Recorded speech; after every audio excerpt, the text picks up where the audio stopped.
One question to ask yourself to know your future. Welcome to the Near and Far podcast. I'm Nir Eyal, and with me as always is Nick Gray. Nick, how's it going? It's going great. I'm excited. We're back to your articles today, and you have a new one that I'm excited about. I'm saying hello after South by Southwest here in Austin, Texas, and I'm getting booted back up into productivity and mindset and stuff like that. So I'm excited for today's article. Excellent. Welcome back. Thank you. Thanks very much. So for those that are just joining us, I'm going to read Nir's article, and we're on the Near and Far podcast. I'm going to read some of it, and then Nir is going to add his commentary. So let's get started with today's article. One question to ask yourself to know your future and to change it too. The German writer and philosopher Goethe believed he could predict someone's future based on one simple fact. If I know how you spend your time, he wrote, then I know what might become of you. Seeing how you spend your time reveals your values and thus shows where your investment of time, attention, and effort will lead you. The trouble is that too many of us spend too much time distracted rather than focused on the things that matter. Wasting time on distractions, which we'll later regret, leads to a life filled with missed opportunities. Using a few of the concepts I discuss in my book, Indistractable, you can become the person you want to be without letting distractions lead you astray. Who do you want to be tomorrow? Either way, the best way to draw up a draft of who you want to be is to home in on the characteristics you want to embody, also known as your values. According to Russ Harris, author of The Happiness Trap, values are how we want to be, what we want to stand for, and how we want to relate to the world around us. People make time for what they want. For example, one of my values is to be a caring, fun, and involved father to my daughter. These values then act as a roadmap to becoming your ideal future self. You can use them to guide you toward the activities that help you fulfill those values. To support my value of being the father I want to be, I created a system with my daughter. Every week, we randomly select from a jar containing pieces of paper with a fun activity scribbled on each, and then we do that activity. By consistently putting in this time to be fully present with my daughter, I feel confident that I'm becoming the kind of father I hope to be. Listing your values and the activities that push you to meet them reveals any gaps between how you spend your time and who you want to become. Let's say you want to be an author. Unless you're spending time writing regularly, it's all but guaranteed that you won't publish as much. You have to make time for it or it won't happen. Thoughts on this section? Absolutely, yeah. So this is something I believe very strongly. The article is about how to predict your future, and the big thrust of the article is if you know your values, you can predict your future. But of course, that fundamental step that a lot of people don't do is to actually think about, well, how can I turn my values into time? We can always talk a good game about people's values, right? People say they value their health, they value their family, they value their particular faith. But when it comes to, do they live out those values? Do they actually possess those values? And does it actually guide their decision making? I think the two best places to look, if you want to see if someone is really living out their values, is you look at how they spend their money and how they spend their time. And I think of the two, time is the more important variable there, because you can always make more money, right? Money, you can always make more of it. I don't care if you're Elon Musk or Jeff Bezos, you can't make more time. We all have the same 24 hours in a day. So of those two, time or money, I think we should be even more stingy about our time because it's a non-renewable resource. We can always make more money. You can't make more time. So we have to be very stingy with our time, but I think generous with our money. But of course, most people have it flipped around, right? They split the check when they go out to lunch with a friend. They clip coupons. They won't pay 99 cents for an app if it's too expensive for them. But when it comes to their time, they give it away to whoever wants it, right? Whatever stupid thing is on cable news, whatever silly thing is happening on Twitter, whatever gossip is passing around the office. That's the kind of stuff we give unlimited time to, but I think we should be very stingy with our time because, again, we just don't get more of it. And so this is an article really about how we can let our values guide our future selves by making sure that we turn our values into time. Thinking about that, those two things, how we spend our time and how we spend our money, as looking at, I like that a lot. Would you be willing to share some of the activities that you've done in the past with your daughter from that jar? Absolutely, yeah. So we put all kinds of silly things in there, from have a paper airplane contest, or go visit the museum, or go to the botanical gardens, or go to the library, or go get an ice cream. We sat down one afternoon, we literally put down all the different things that we wanted to do. The reason we did this, I didn't explain this in the article, but a little like life hack when it comes to kids. Sometimes there's things that kids really want to do that parents will kind of go along with, right? Like, yeah, okay, I'll do that thing, but I don't really want to, right? You can only play so many rounds of Uno before you want to go do something else. So I put in there things that I might want to do too, that maybe she didn't naturally want to do on her own, but got us some extra exposure to good cultural events. So I love museums. I know you do too, Nick. But my daughter, she needed a little bit of coaxing. So if it was like, hey, last time we picked out of the fun jar and it was, go get ice cream. This time, hey, we picked to go to a museum. Okay, so this is something maybe Daddy would enjoy as much as you would if you gave it a shot. So we kind of mixed it up. Nice. That sounds fun. Can I give a shout out to a family friendly game I played recently? Yeah, let's hear it.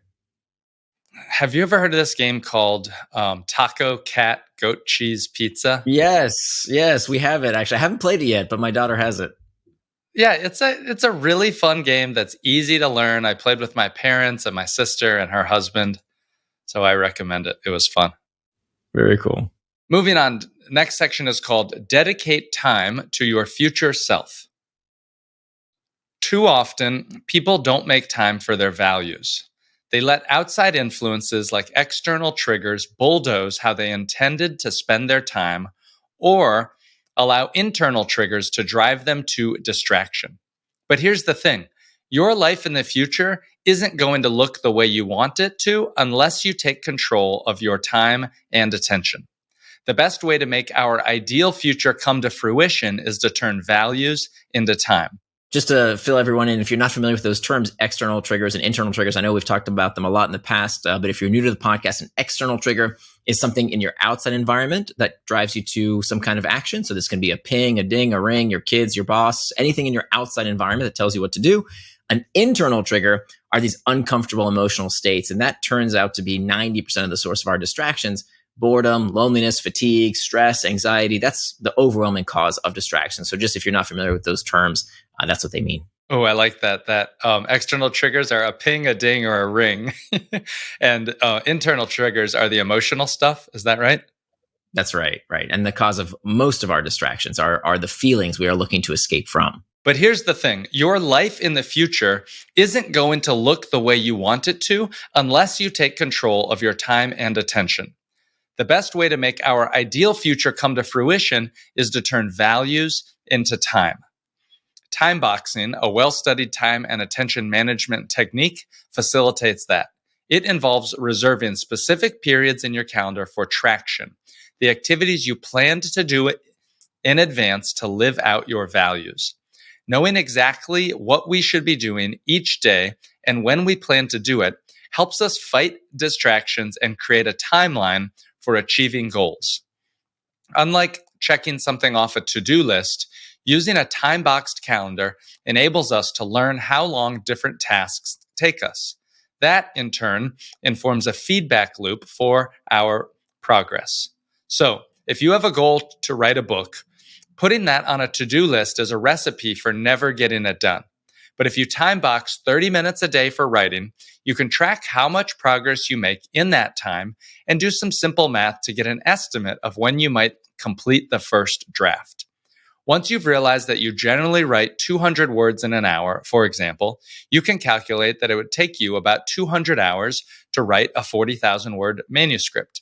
That's actually not much, considering the average American spends nearly 5 hours per day watching videos. When it comes to living the life and the future you want, making sure you allocate time to living your values is the best thing to focus on. Plan your time, and your future is in sight. Yeah, so that's the big point of this article is that by planning out our time, by turning our values into time, it's one of the most frequently asked questions that I get is like, where do I start? I want to become indistractable. How do I know how to spend my time? This is how what I refer people to, and it's such a better technique than the to do list technique, where you put all the different things you ever wanted to do, all your aspirations in your life on a to do list, and of course you won't get to a fraction of them because it's not planned out when you want to do the thing that you said you're going to do with your time and attention, because those are the raw materials of living the life you want. It's time and it's your attention. Everything else is details. But if you can't harness your time and attention, you're not going to live the kind of life you want. So sitting down takes me maybe 10 minutes a week to sit down and plan my time box calendar. Now that I've been doing it for so long, most of the things in my time box calendar stay the same, right? Because my values haven't changed. I still have time with my family. I have time with my friends. I have time to take care of my physical health. I have time for work. That's mostly in my calendar. What changes from day to day or week to week is, oh, that person can only make that meeting at this time. Okay, no problem. So I'm going to move my writing time to a different time of day. So I do that in advance. But once you set that time box calendar, it's absolutely imperative that you stick with it for that day. And so just overall, this is a very empowering technique as opposed to thinking, oh, my time and attention is being controlled by those evil, social media monsters or the news media or whatever, as opposed to whining and complaining about it. This is one of the simplest and most effective technique. And you don't have to take my word for it. This has been studied in thousands of peer-reviewed studies. It's called setting an implementation intention, which is just a fancy way of saying planning out what you're going to do and when you're going to do it. I find that people who use this technique of simply planning out their day on their schedule, not on their to-do list, but on their schedule, it's a life-changing practice. Well, a short plug. You're listening to Near and Far Business, Behavior, and the Brain. Now, wait, if you think this podcast is over, I have an ask. Have you written a review yet for Near's podcast? If you would go in there, just like Southpaw38, who wrote a review that said, little prods for big changes. Near and Nick concisely break down weekly action steps for making real changes to your life goals. Any little review like that would really mean a lot, and it helps Near reach new people to help them be more productive. Nir Eyal is the best-selling author of Hooked, How to Build Habit-Forming Products, and also Indistractable, How to Control Your Attention and Choose Your Life. He blogs at nirandfar.com. That's NIRANDFAR.com. And he has a weekly newsletter that is free, that is filled with science-backed strategies for designing healthy habits that you and your customers will love. Check it out. Sign up for the free newsletter. And write back to one of his messages. If you have a question, we will be doing another Ask Me Anything episode with Nir sometime in the future. So write back to his email, send a question, send a tweet, and we would love to hear from you. Thank you very much for tuning in. This is Near and Far, Business, Behavior, and the Brain. We'll see you next time.